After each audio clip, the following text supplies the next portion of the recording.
eat or doing funny things. But if you know what you're doing, then you will eliminate it. So if you are holding your hands tightly before you speak, then you must just leave your hands down.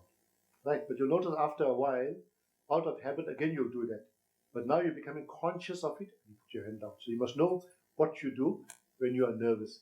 Fear makes the wolf bigger than he is. German proverb. Fear makes you even more fearful.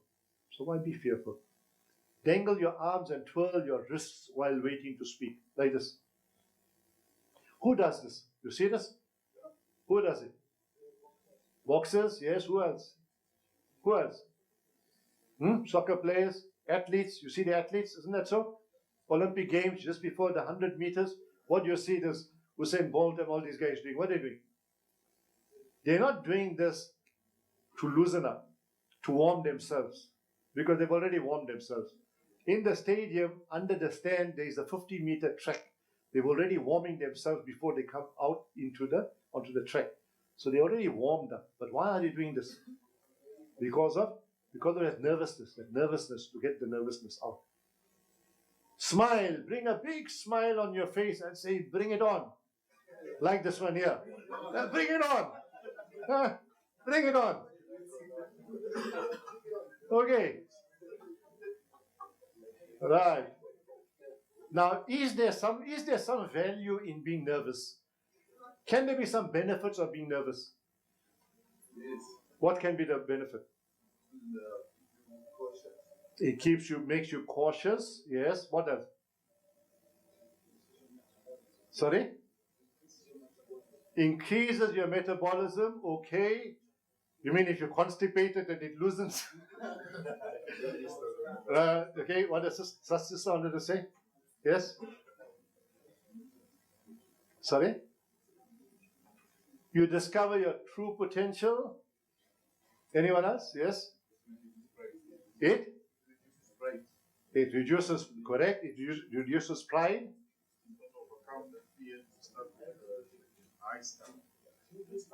Okay. So, some of the advantages, fear gives you energy. You know that adrenaline, it gets that adrenaline pumping, gives you energy, right? So if you're fearful somewhat, if you're a little anxious, that's fine. If you're over anxious, that if you don't have any anxiety at all, that makes you overconfident. And that's not what you want. And it also shows respect for the audience, isn't that so? Shows respect. If I'm a bit nervous, then I want to be preparing better. Isn't that so? Okay, so they are, okay, leave the demonstrations out. If we have time, I don't have time. Now, I wanted to show you some clips, but we don't have time for that, right? Now what we want to do, in the next 20 minutes that we have,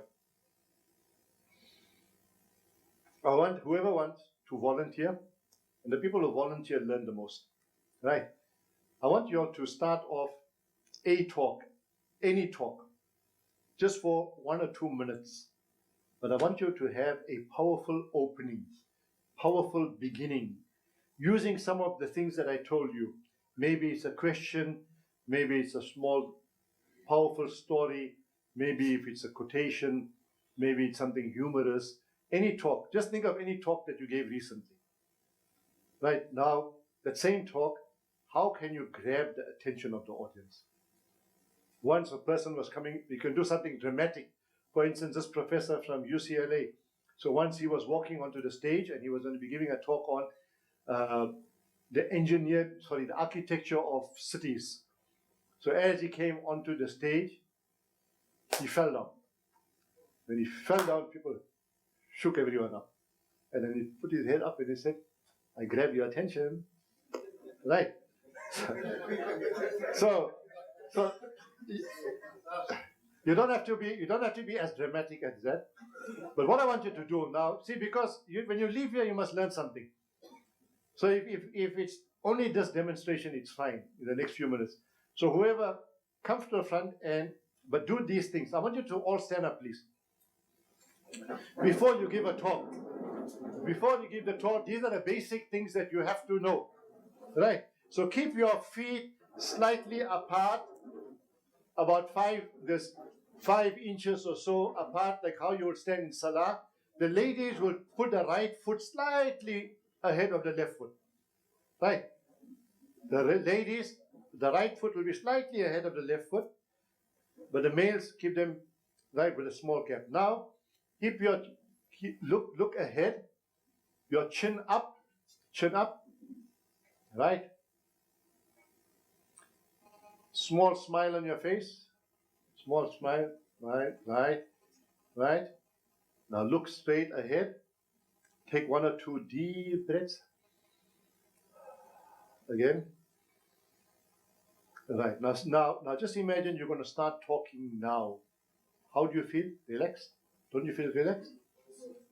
Right. So let's all sit down. Let's do it again, because when you go home you must remember this. Sit down, please. Right. So there's 4 or 5 things. One is how you're going to be standing. 1, 2, chin up, looking ahead. 3, smile on your face. 4, take a couple of deep breaths. 5, right? So now you're ready to speak. And then you can make your dua if you want. So all of you, whoever is going to come, I'm not going to insist on any particular person coming, but whoever volunteers. The people who volunteer will learn the most. So whoever is coming forward, practice these 5 things. Take your time, no hurry. Come here, do these things, and then just begin in whichever way that you want to. Not more than 1.5 minutes, 2 minutes maximum. Okay? Okay, let's, who volunteers? Anyone? Who wants? Yes, come forward, please. What's your name? Jay?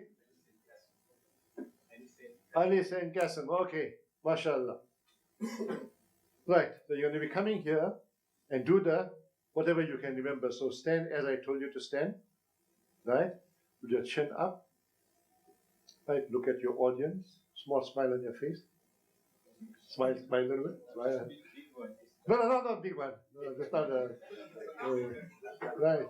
Small one. Right. Take 1 or 2 deep breaths. 1 or 2. Right. Now you relax. When you're ready, you start. Assalamu alaikum wa rahmatullahi wa barakatuh. Wa alaikum assalam wa rahmatullahi wa barakatuh. According to Islam, inshallah, we know Allah subhanahu wa ta'ala has explained in the Quran saying, we made you from your father Adam, and from there we bring out your mother, meaning we created Hawa from Adam, and from there Hawa, وَبَثَّ مِنْهُ رِجَالًا وَنِسَاءً كَثِيرًا.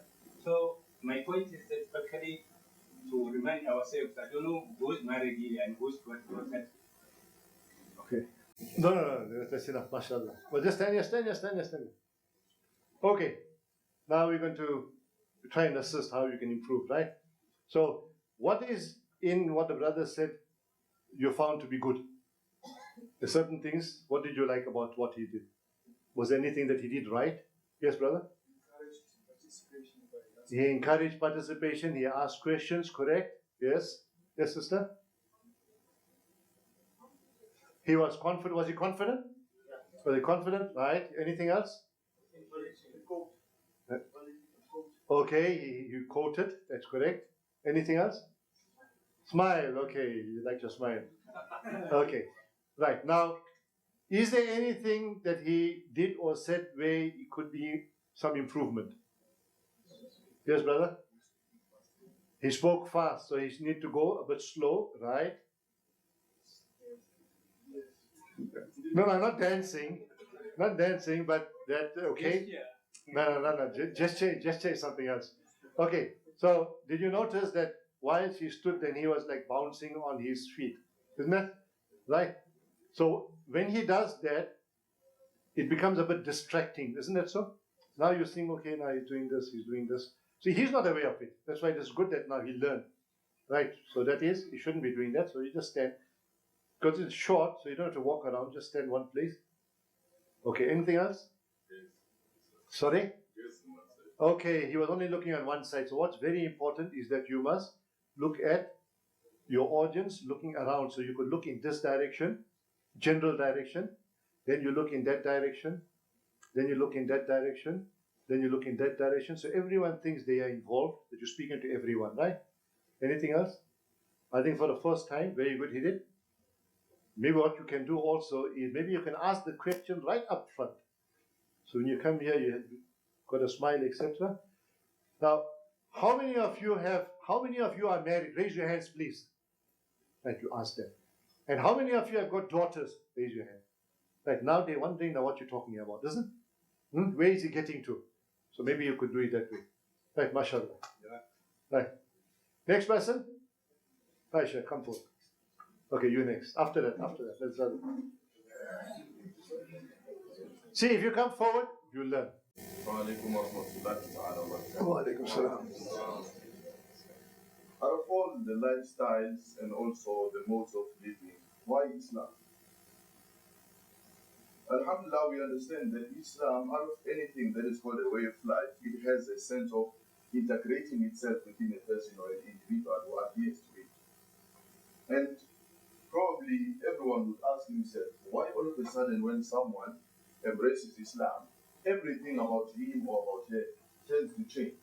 We understand that Allah subhanahu wa ta'ala in the Quran emphasizes something of importance towards a believer or a Muslim, where Allah says, فَأَعُوذُ بِاللَّهِ مِنَ الشَّيْطَانِ الرَّجِيمِ بِسْمِ اللَّهِ الرَّحْمَنِ الرَّحِيمِ يَا أَيُّهَا الَّذِينَ آمَنُوا ادْخُلُوا فِي السِّلْمِ كَافَّةً, which is to say, oh you who believe, meaning you have an internal content that is driving you, but then that internal content has to lead you to a state whereby everything that you do or anything that is an aspect of your life has to be in submissiveness to the will of Allah.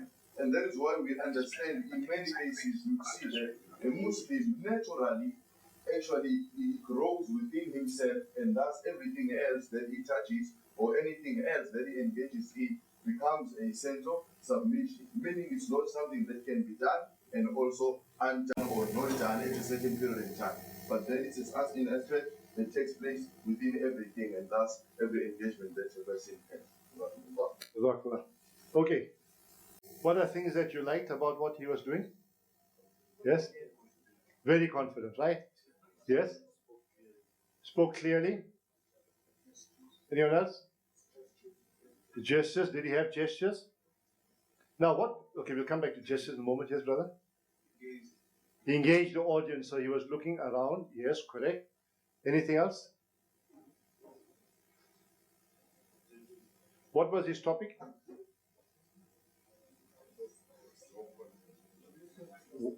What was your topic? The topic was actually why Islam? Why Islam? Okay, did that? So did that topic come? Did he introduce the topic properly, and then the theme, was it the same throughout? Okay. Anything else? Any way in which you could improve? Yes. You spoke a little bit fast. Okay. Jibril? Huh? A smile. Too much smile or too little smile? No smiling at all. Cheers. It's not something to smile about. I couldn't talk about something. It's a serious case that I'm discussing, and I'm smiling. You're like, he's just joking. Okay, now. Okay, about gestures. Now, gestures, you must remember, your arms start here at your shoulders, not at your elbows. Right? So if you're gesturing, you must gesture from here. Quite often people, like you notice, although he was gesturing, but where his gesture was from here, right, from the elbow. But the gesture is supposed to be here, so it's from the waist upwards when you are gesturing. Also depends on the size of the venue. But this is quite a big venue. If it was full, then you must make big gestures, right? But if it's a small venue, say just up to here, if this was the size of your audience, then your gestures will be small. Okay? Okay, Jazakallah. Well done. Assalamu alaikum wa rahmatullahi ta'ala wa barakatuh. Wa alaikum assalam wa rahmatullahi wa barakatuh. The purpose of life. Mark Twain says something that is very surprising. He says that the greatest days in your life are 2 days. The first is the day you were born, and the second one is the day you realize why. We as Muslims, did we ever stop to think about the purpose of life? Is life a mere routine that we have to wake up in the morning, go to work, go to pray, come back to sleep, or there is a greater meaning to life? The Holy Prophet ﷺ they say to us that being in this world is if you are a traveler or you are a worker. But now, when you are to look at life in general, how much of the realization of the hereafter that you put into your daily routine? Sheikh was speaking to us about the purpose of life. And he says that our greatest purpose in life is that we have to be obedient to Allah. Okay, Jazakallah. MashaAllah, how was that? Don't talk sweet. I need criticism to grow. No, we'll come to that now. Listen, let's give you some the sweetener first. Yes, brother. Clear, succinct. Anyone else?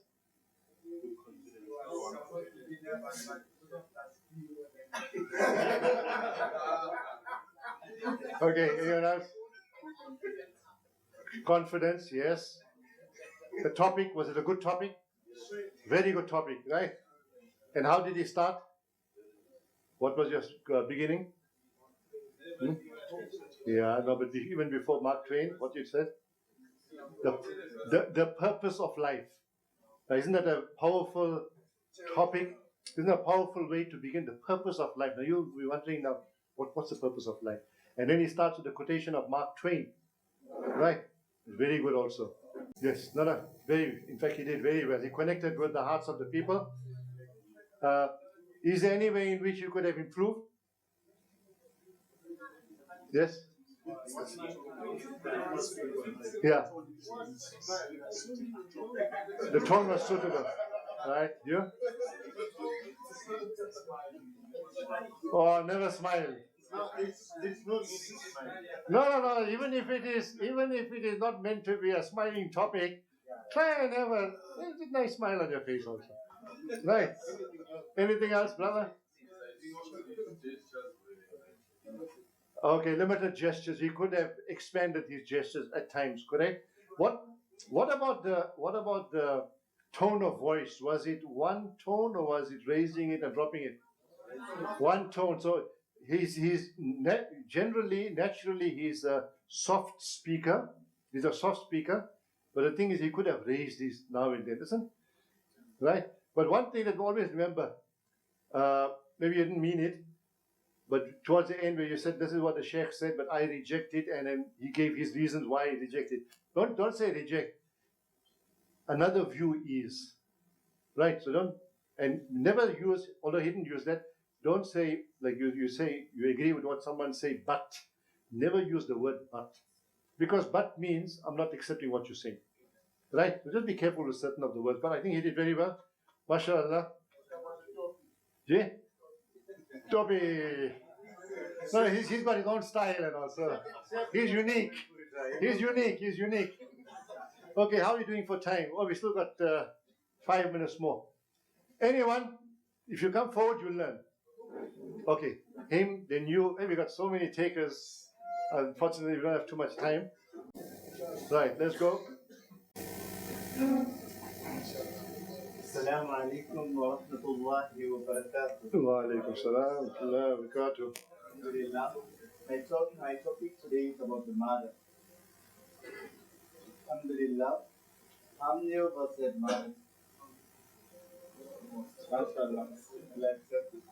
I remember the hadith of Rasulullah says, Al-Jannah tahta aqdam al-ummahat. Paradise lies under the Jannah of your mother. How many of us today are making this out of our parents? How many of us today we are rejecting our parents? Okay, stand there for a minute, please. Okay, there were some very positive things about him. We don't have too much time. Maybe by nature you are soft, but you must project an air of confidence. You were confident, but also be a bit loud. In the sense that when you ask the question, how many of you have mothers? Now you don't know whether he's asking you a direct question or not. So let's do that again. You just start off how you started off and firmly ask them, how many of you have mothers? Show them. How many of you have mothers, right? Now they know that you're asking them a question and they're going to respond. Just go from there, come here, and how you started and ask that one question. Yeah, but first for me, how you made salam, how you made salam. But even the salam, make it loudly this time. السلام عليكم ورحمة الله وبركاته. وعليكم السلام ورحمة الله وبركاته. الحمد لله. How many of you? How many of you, my dear brothers and sisters and brothers? Raise your hands, please. Raise your hands, please. MashaAllah. Okay. So you saw a difference there? The way he did it the first time and the way he did it the second time? And he had a nice smile throughout. Right. Well done. There's a difference between preparing the presentation and presenting itself. So one is how you structure your speech and the other is how you deliver. Right? So some of the things we covered when you made a presentation here. Nervousness, okay then. How to keep the audience with you. We've discussed that in passing. Nervousness we've discussed. Things to avoid in public speaking. Some of it we have covered here, but there's quite a lot more in the book. Things to do before the day of the speech, on the day and after the day, or after the speech, for Jummah khutbah, and things to remember. So, from what you've learned today, inshallah, you'll implement it. You've learned something positive. It will make a difference to your speeches, right? So what you need to do, as I told you, this book is important that you'll get, if not this book, any other book, but on public speaking. The advantage of this book is that it's got the hadiths of the Prophet ﷺ. You won't find in any other book. So this book is available. You can be purchased from here. But the main thing is, even if you don't purchase this book, go onto the websites, have a look at any electronic books, have a look at the Sunnah of the Prophet ﷺ regarding speaking. We didn't have time about Prophet's gestures, the Prophet's tone of voice, the Prophet's eye contact, the Prophet's emotions, the times he cried, the times he laughed. All those things we didn't have time for, right? But all that is here. Or if you do a search, you'll find the different aspects of the Prophet's way of speaking. So Unit 2, as I mentioned earlier, you've got a very, very powerful medium. You've got the Mimbar. Jummah khutbah, as I mentioned earlier, you've got a ready audience. Tens of thousands of people come to Jummah khutbahs. So it's left to you whether the students are going to be standing outside while the talk is going on, or they're going to be in front. Whether you're going to be connecting with them, it's left to you. Okay? Inshallah, we'll put it into practice. We'll implement it, inshallah. Jazakallah.